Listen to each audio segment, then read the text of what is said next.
Orasyon, debosyon alang sa mga kontraktor. Igampo nato ang mga kontraktor o engineer nga unta ilaha ang mga balay ang pangnunupan tubag. Engineer at taraman ang budget sa flood control. Hoy mga kontraktor o engineer, butangay in taon o kabilya og sapungi ang semento sa flood control tubag. Engineer at taraman ang budget sa flood control. Orasyon, debosyon alang sa mga kontraktor. Hi, boy. Grabe no. Ay, grabe kasi yung nangyayari talaga sa panahon ngayon sa ating bansa. Nakakalungkot man. Pero ito natatawa na lang talaga ako kasi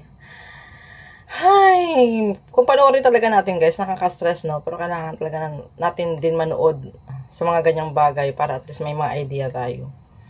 Para hindi naman tayo maging syunga-syungaan sa mga nangyayari sa ating bansa. Ay, Diyos ko. Kaya ito nakuha ng pansin ko na itong orasyon-orasyon na to, parang ginawa na lang talaga nilang ganito. In a different way. Kumbaga, bawat tao naman talaga may kanya-kanyang way sa pag-deliver ng kanilang emosyon, ng kanilang galit, no?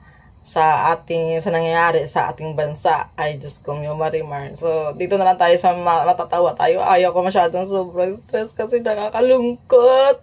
Panoorin mo, mapapaiyak ka talaga, guys. Kasi ikaw, isa ka sa, hindi ka tunay na Pilipino kung hindi ka apektado. Kahit sa ibang bansa tayo, sa totoo lang, as in, malungkot, maiyak ka talaga sa ganyang makikita mo sa mga newsfeed mo, sa YouTube mo, something like that ba. Kasi syempre, no? Paano na kayang bansa natin pagka ganito? Sana may hangganan din. Sana maayos. Sana tanggalin na yung corruption ba para naman umusad yung bansa natin. Kasi sa totoo lang mayaman ng mga bansa natin. Kaso lang syempre dahil sa corruption nga eh. Dahil lalo tayo maging mahirap. At yung mahirap, naging mahirap. Kaya kawawa talaga tayong mga mahirap. No? Yan lang.